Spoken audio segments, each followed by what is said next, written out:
The drawworks is part of the rig's hoisting system. It's a heavy-duty transmission and braking system that winds up and pays out the drilling line. It's big because of the large hook loads and great depths we drill to today. In this program, we'll look at how the hoisting system works. The DC drawworks, the AC drawworks,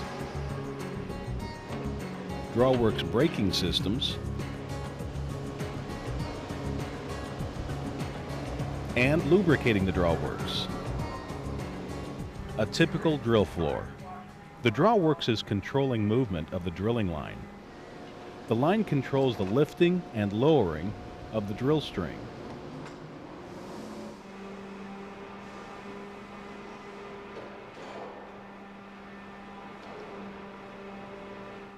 The drilling line starts at the supply reel. It then runs through the deadline anchor. From the deadline anchor, the line goes up to the top of the derrick, where a multiple pulley called the crown block is located. The pulleys in the crown block are called sheaves. The drilling line is threaded, or as they say on the rig, reeved over the sheaves. The line goes down the crown block to another set of sheaves called the traveling block. The line is reeved through one of the traveling block sheaves. It then goes back up to the crown block, where the line is reeved over a crown block sheave. Then it goes back down to the traveling block. You can see that the line is reeved several times between the traveling block sheaves and the crown block sheaves. Here, the crew strung 14 lines, but there could be more or less. More lines make the traveling block move slowly, but they give it the strength to lift very heavy loads. The last line strung over the crown block sheaves runs down to the drawworks drum. This part of the line is the fast line, so called because it's the part of the line that moves the fastest. A wedge anchors the end of the fast line to the drum. The driller then takes several wraps of line onto the drum. Part of the drilling line that comes down from the crown block and to the deadline anchor is the deadline. It's called the deadline because, like anything that's dead, it doesn't move. The deadline anchor firmly holds the drilling line. It anchors it. As long as the line is clamped, the supply reel can't give up any more line. Here's the complete system. The line starts at the supply reel and goes to the deadline anchor. From there, the line goes to the crown block. The line is reeved several times between the crown block and the traveling block. Finally, the line goes down to the drawworks, where it is attached to the drum with a wedge. With the drilling line completely strung up, when you take in the line with the drawworks, the traveling block goes up. When you let the line out, the traveling block goes down. The driller lifts and lowers the load by taking in or letting out line from the drawworks drum. The driller controls the speed the line goes onto the drawworks drum by shifting gears in the drawworks transmission. A drawworks transmission is somewhat like a car's manual transmission. Going up a steep hill, you use a low gear that gives you more power but less speed. As the hill levels out, you shift into a higher gear, which gives you less power but more speed. The driller can do pretty much the same thing on the drawworks. Shift to low and lift a heavy load slowly.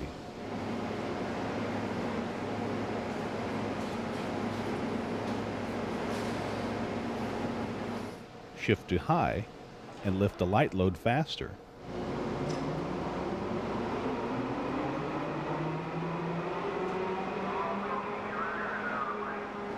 The transmission in most drawworks consists of several heavy-duty chains and sprockets. The transmission drives the drawworks drum to take in drilling line. But how the transmission gets power varies. For example, Here's a schematic of an old-fashioned mechanical drive system. The engine's drive chains and sprockets, called a compound. The compound, in turn, drives the Drawworks transmission and other rig components. A few rigs still use a mechanical compound like this, but today, most rigs use diesel engines to drive. Not chains, but electrical generators. In this electric drive schematic, you can see that electricity from the generators goes through heavy-duty electric cables to DC motors on each rig component, including the Drawworks.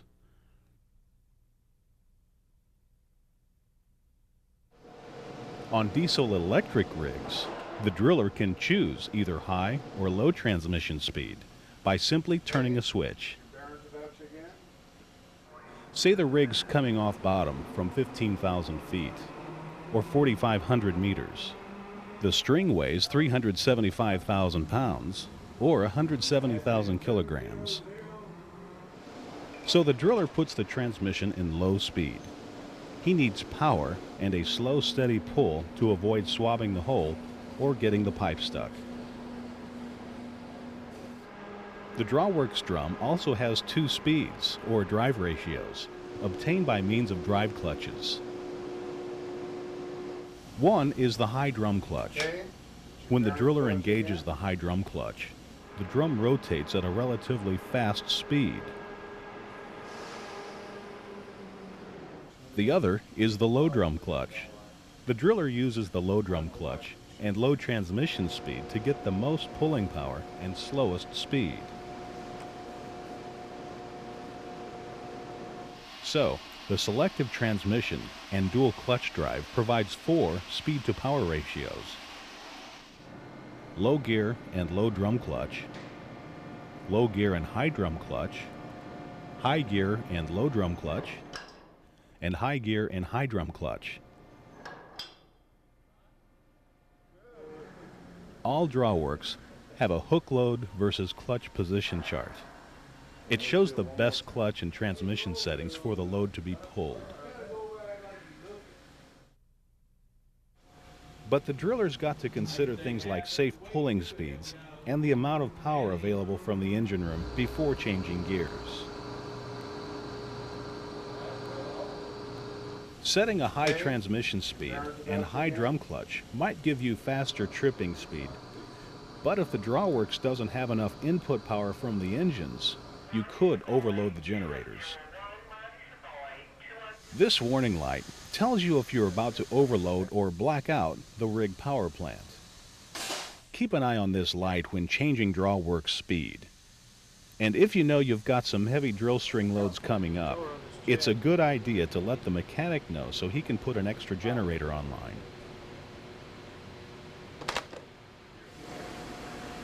If the low drum clutch fails, you can't lift pipe out of the hole. Repairing it is time consuming. Looks like my low clutch is slipping a little bit. I'm losing air pressure on it. I'm going to go ahead and change transmissions and go to my high clutch. Check and see if we got any air leaks. Consequently, if the clutch fails while the drill string is in the open hole, you can't hoist the string and it can get stuck. To get around this problem, manufacturers install a special locking bolt.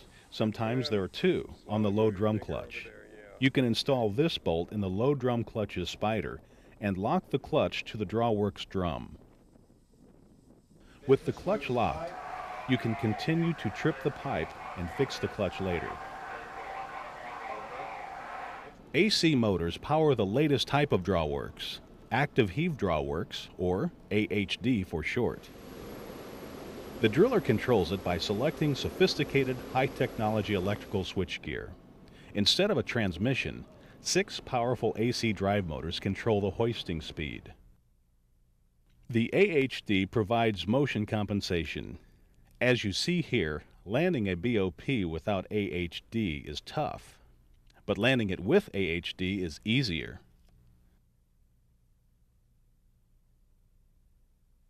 Understanding how to move the drilling line is good, but you've also got to stop it as well.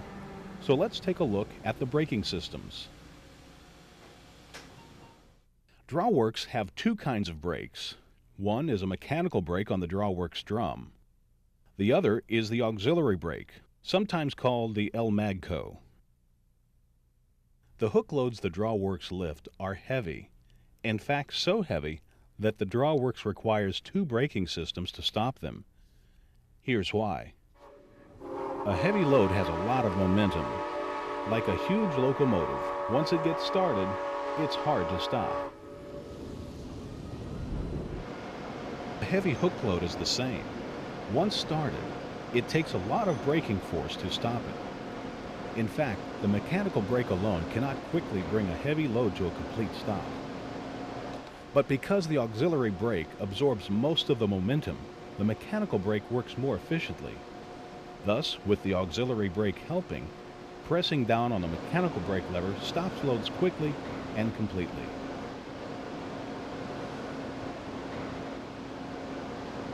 In the mechanical drum brake, you can see the two brake flanges bolted on the drum.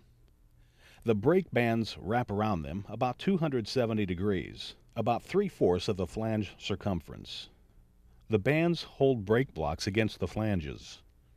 The brake blocks are pre-formed to match the flange's contour. Friction between the blocks and the flange provides the braking action. The brake flanges are hollow. A pump moves water through them to carry off heat created by friction. The blocks are similar to brake shoes or disc pads on your car. They're composed of fibers and copper wire. Resins or plastics bind everything together.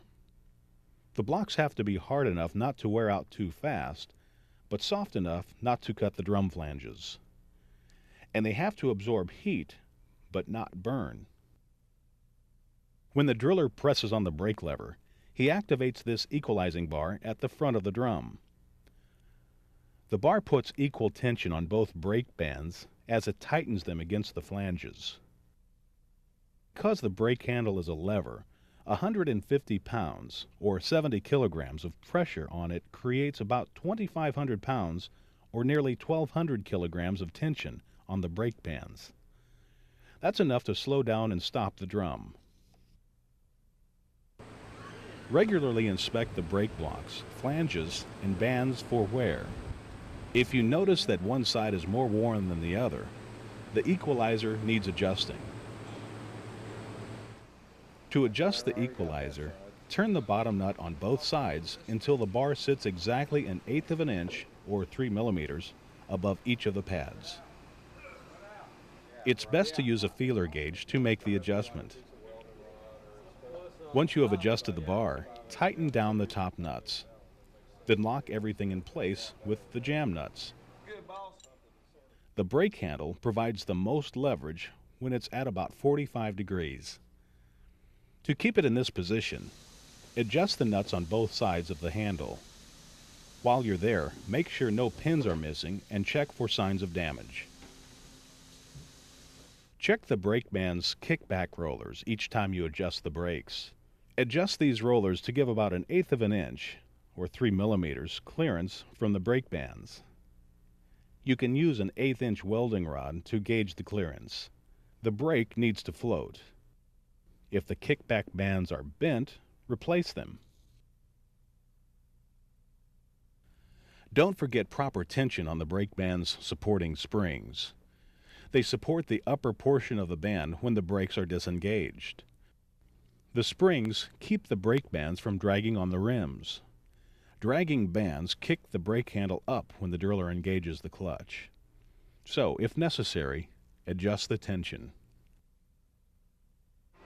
Some Drawworks have disc brakes. Disc brakes are generally more powerful and more efficient than mechanical band brakes. They're also quieter. They don't squawk like regular brakes. Drawworks with disc brakes have 4 to 6 hydraulically operated calipers on both ends of the drum. The calipers close against a hard-faced rim bolted onto the brake flanges.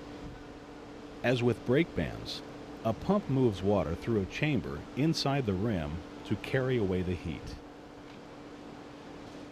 The manufacturer usually installs 2 sets of brake calipers. The driller activates the service calipers by pressure on the brake handle. Hydraulic pressure against a strong spring normally holds these special calipers open. But if the hydraulic or electrical systems fail, the springs apply braking force to the rims. Besides providing emergency braking power, the driller can use these calipers as a parking brake when the drawworks is shut down for maintenance. The second, or auxiliary brake system, is an eddy current brake, often called the Almagco, a brand name. An iron rotor, or extension on the drum shaft, rotates inside two magnetic assemblies. An air gap of only 0.004 of an inch, 1/10 of a millimeter, separates the rotor from the magnets. An electric current applied to the magnets sets up a magnetic field. This magnetic field creates another magnetic field in the rotor. When the drum turns, the fields in the rotor and the magnets oppose each other and slow the rotation. On a much smaller scale, it's like two magnets repelling each other when you try to put the same poles together. Inside the Almagco brake, the same opposing magnetic forces, but much stronger, of course, slow the drawworks drum. A water cooling system carries off the heat the mechanical and the Almagco brakes create. Water circulates through the mechanical brake flanges and around the Almagco to cool them. If the water isn't circulating, the brakes can burn out or slip, and you won't be able to stop the load before the blocks hit the floor or the crown. So, periodically, check the water's flow rate. All you need is a stopwatch and a container with a known capacity, like 2 gallons or 8 liters. Simple arithmetic gives you the flow in gallons or liters per minute. When handling heavy loads, the manual says at least 65 gallons or 250 liters of water per minute should circulate through the drawworks drum flanges. The Almagco needs as much as 150 gallons or 550 liters per minute. If the flow rate's not adequate, then shut down and notify the mechanic or your supervisor. This is a trap in the brake cooling system. The screen prevents any foreign material from entering the system, and it can get clogged up. About 50 to 75 psi, or 350 to 500 kilopascals of water pressure, is needed to circulate the water through the drum flanges. And depending on the piping, it may take even more pressure to circulate the water through the Almagco brake. If you notice a drop in water pressure, the problem could be here. Also, be sure the water pump packing is lubricated and the bearings are properly greased. To keep the drawworks running smoothly, you need to lubricate certain points on a regular basis, like daily and weekly. Because you seldom find any two drawworks that are alike, be sure to refer to the manufacturer's lube chart for the one on your rig. However, here are some general points to keep in mind. Before lubricating anything, lock out and tag the drawworks power switch. Locking out keeps it from being accidentally started. Do not lubricate the drawworks when it is being used. If you get caught in the transmission, well, let's just say that the blood and body parts are not proper lubrication. Most drawworks have a lubrication manifold like this. Refer to the manufacturer's lube chart to determine how often you should lube these points. Of course, several other lube points also exist. Again, refer to the manufacturer's manual for where and how often you lube your drawworks. And remember, the Almagco brake also requires lubrication.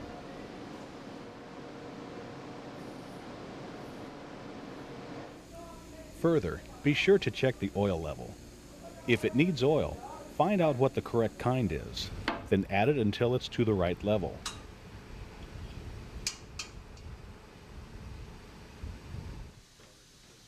At the driller's position, grease the main brake lever. Be careful not to overgrease anything. Overgreasing can blow grease seals, which causes bearings to overheat and fail.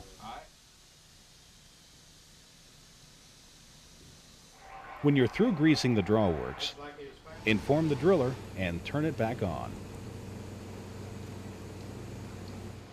Another important factor in keeping the drawworks running smoothly is the oil lubrication system. An electric pump moves oil through the system. First, lock out and tag the pump motor. Then, check the motor's operation. Finally, turn the pump back on.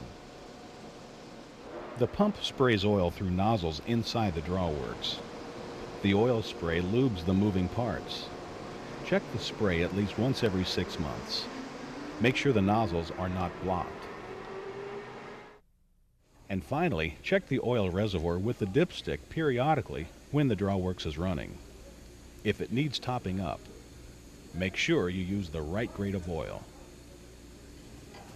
The drawworks is a vital piece of equipment. We can't drill without it. Fortunately, it's a rugged and heavy-duty machine, built to take a lot of hard use. But like any machine, if you fail to service it, it will surely break down. So take care of the drawworks, and it'll pay you back with years of trouble-free operation.